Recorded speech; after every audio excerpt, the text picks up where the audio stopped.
Episode 28, Sonic X. Sonic actually lampshades how passive the heroes are in the show because they're just taking a coffee break. That's smart talk coming from the hero who spends most of his day napping or running around pointlessly instead of fighting Eggman. Compare that to Sad AM. Our time is wasted, and sadly we see Chaos appear in front of the Master Emerald and Sparkles in a flashback with no explanation for what really happened. Why would you show something else instead of always having the camera panned to where Chaos was going to appear? I thought the scene would be worth the filler because we'd actually see how Chaos got released from the Master Emerald. Like Eggman dropping something on it to break it. Archie beat the shit out of this with one hand tied behind its back because we actually saw how Eggman broke the Master Emerald. He did it with a laser. There, that would make him competent looking. Penders wrote this better. The animation is just as lazy as in the game. This isn't really appealing to the game fans because the game fans are the only ones who are going to be really bored with this because they already saw this in the game. I thought the show wouldn't show this and was cutting out filler. Chaos breaks out, the island falls at the end. This feels so arbitrary. Worst of all, we get a recap of what happened to Froggy. Why? We already saw that. This adaptation sucks! Why would they do this? There's no excuse for reusing the same footage I already saw. This is why TV shows are inferior to comics. Because TV shows last like 30 minutes. So they have to have padding to last that long, which is boring. And usually Sonic plots don't have enough substance to last that long without a huge amount of padding. If this was a comic book, we wouldn't have so much boredom from pointless filler scenes. You know, we could have just cut out all the padding, put all the actually relevant scenes together from this episode and from the later ones into this episode, and had full-length episodes just fine that had good stories, with lots of stuff happening in them. So it being a TV show is no excuse for padding.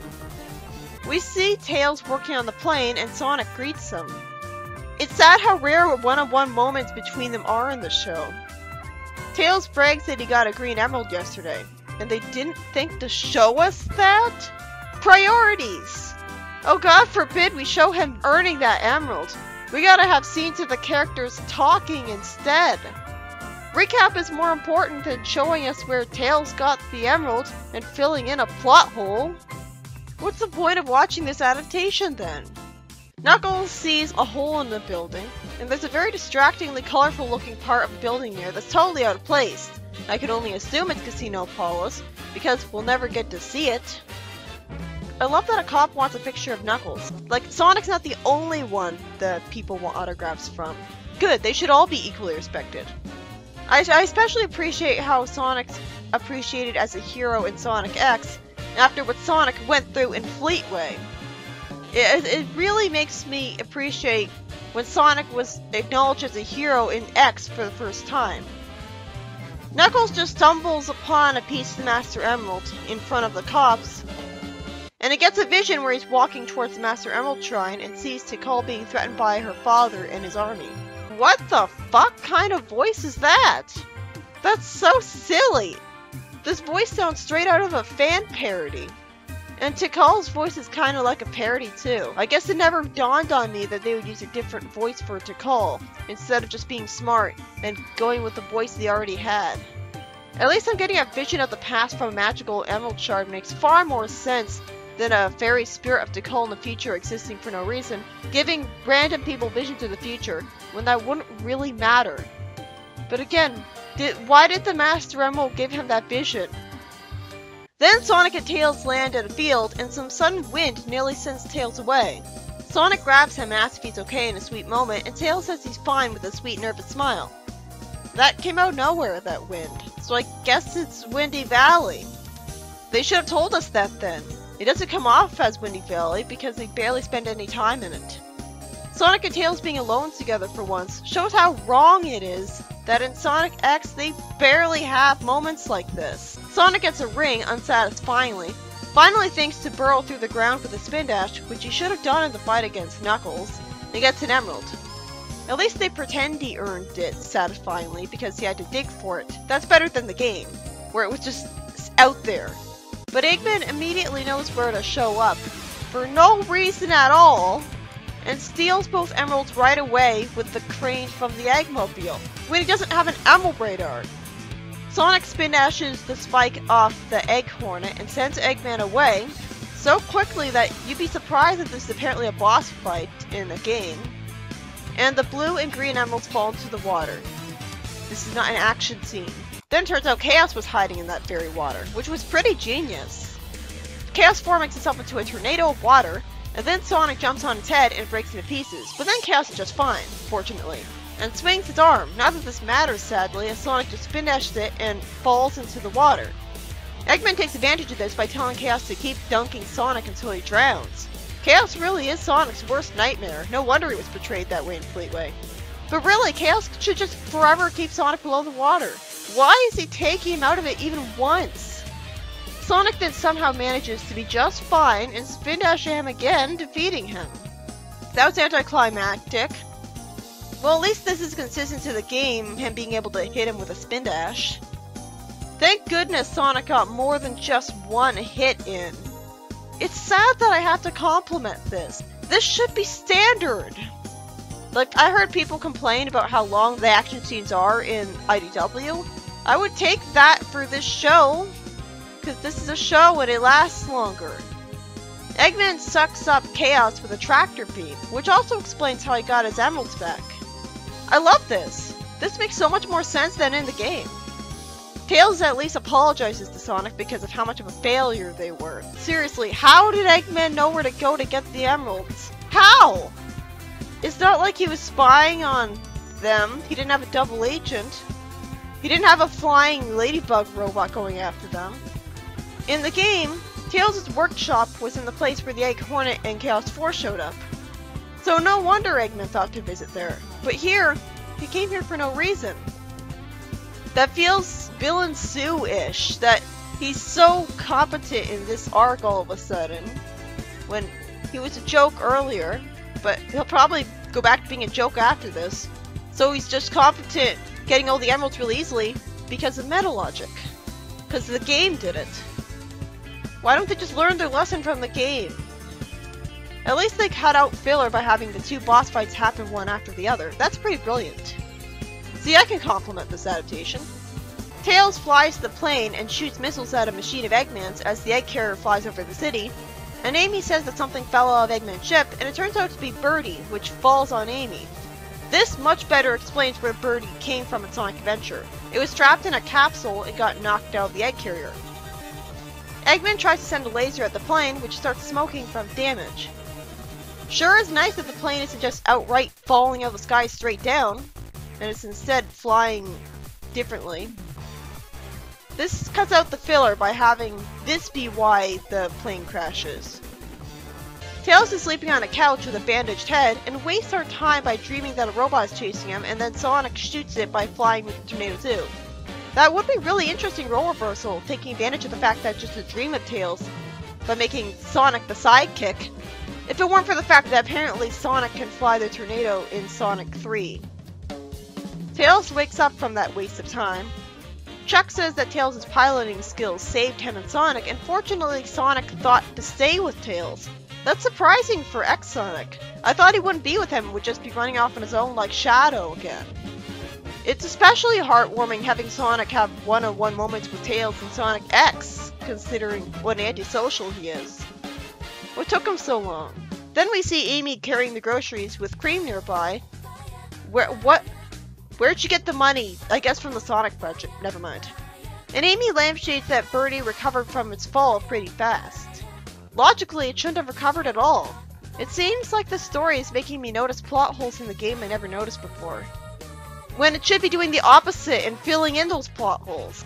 It's sad that this is just adding more padding, because in the game, the instant Amy met Birdie, Zero chased after her, and that was better. It was comical that they cut to the sky with Amy screaming, because it gives off the impression that they were too lazy to animate her being grabbed by Zero's arm. It looks really cheap, the animation in general. She instantly gets kidnapped by a flying Zero, so at least that's cutting out the filler of Twinkle Park. And I'm impressed that Sonic X didn't make a fool out of her character there. But come on, that really wimpifies her to just get her kidnapped right away. At least in Archie, when this happened, she destroyed the robot with her hammer, and then needed 2 robots at once to successfully kidnap her. I honestly had a hard time remembering the whole plot of this episode for a few seconds, because I was just remembering that it ripped off cutscenes from the game with almost no difference, and therefore I just remembered the game's cutscenes. And worst of all, it reused footage of Froggy getting a tail. You know it's bad when a plot is outright hard to remember because it's so samey, that I have a hard time remembering when in the episode the game cutscene ripoffs took place in. It started out with worthless recap. I love that Chaos Spore formed into a tornado of water, and Sonic burrowed into the ground to earn getting a Chaos Emerald, and he took more than one hit to defeat Chaos. But I still don't know why Eggman is even here to steal the emeralds, so that was just frustrating. Tails crashed his plane thanks to a missile hitting it after he made sure Flicky escaped the egg carrier, so at least that was explained. Did anything else happen that I should care about? Oh yeah, and Amy got kidnapped really quickly, though not so quickly that it would happen in the same scene where she met Birdie, surprisingly enough. Again, it's a big problem when the adaptation is so samey that I honestly have a hard time remembering the order that the game cutscenes happened in for the episode. My brain's just registering them as random game cutscene remakes, and not as a legitimate part of a Sonic X episode that definitely, absolutely takes place at a certain point in it. It's like they're just momentary distractions, like Tikal's flashbacks. Knuckles barely reacted to seeing a vision of other echidnas, which was unacceptable in the game and even stupider in a TV show, which is entirely dedicated to the story instead of the story just being an afterthought. You'd think if Knuckles being the last echidna was so important, then it would be important to him because he would be reacting to seeing other echidnas. Maybe part of the reason it's hard to remember the order the game cutscenes took place in is that it switches between the various characters jumping all over the place instead of sticking with showing us one character's side of the story. That would have made it easier to remember which cutscenes were ripped off the earliest in the episode and which ones were stolen from later, because I'd be comparing them all to each other. Like this cutscene was from Tails' story and this was later in Tails' story. It's easier to remember when it's actually original, instead of just being muddled with my memories of the game's plot, which wasn't connected to stuff that only happened in Sonic X. When it's muddled with that, I can only think of them as better animated video game cutscenes. Like their big-lipped alligator moments, and their connection to the actually original parts of the plot aren't really memorable at all. Because the original parts of the plot aren't memorable. They're just characters talking. Talking about what they plan to do next and wasting my time. So of course I don't remember it. It strikes me as really delusional of anyone to say that the Archie adaptation was shit when it was actually memorable. I remember the hidden city of the ancients. I remember the station square was in a mountain with an artificial sky that had super emeralds control the weather for them. Sure, it was complicated and unnecessary, but it was better than nothing.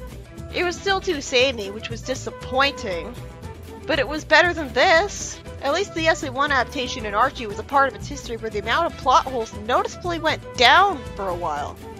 I enjoyed it more than this because we got to see the Freedom Fighters in it, and the Cat Country with Knuckles and the Chaotix, world building, which made it memorable and have its own unique charm, an identity of its own, compared to, this is literally just an advertisement for a video game.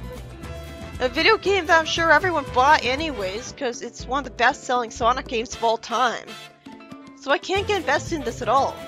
I'm too distracted by being reminded of another continuity that's not going off Sonic X's continuity.